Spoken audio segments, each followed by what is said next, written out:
You're watching Ahmednagar City Channel. नमस्कार, मी राणी Kasliwal ATV news मध्ये आपलं स्वागत। आमची प्रत्येक बातमी असेल खास त्यासाठी पाहत रहा ATV न्यूज 24 तास। कर्जत तालुक्यात 1 एप्रिल रोजी राघू लकडे राहणार जलालपूर यांच्या घरातील पत्र्याच्या पेटीतील 2,57,000 रुपये किमतीचे सोन्या चांदीचे दागिने रोख रक्कम चोरून नेली होती। याबाबत कर्जत पोलीस स्टेशनमध्ये घरफोडीचा गुन्हा दाखल करण्यात आला होता।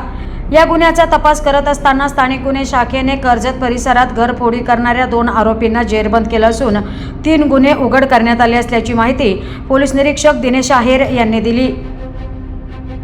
मागील काही दिवसापासून कर्जत पोलीस स्टेशन हद्दीमध्ये घरफोडीच्या घटनांमध्ये वाढ झाली होती।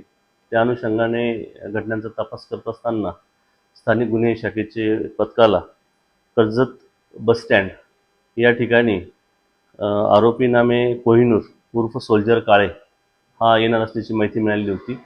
त्याप्रमाणे पथकाने जाऊन कोहिनूर सोल्जर काळे यास ताब्यात घेतले। त्याला ताब्यात घेऊन विचारपूस केली असता त्याने कर्जत पोलीस स्टेशन हद्दीमध्ये एकूण 3 घरफोडीचे गुन्हे केले असल्याची कबुली दिलेली आहे।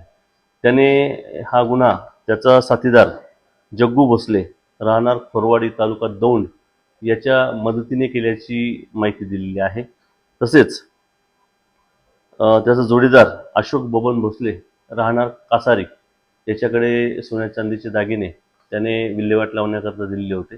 त्याप्रमाणे अशोक बबन भोसले यालाही ताब्यात घेण्यात आलेलं आहे।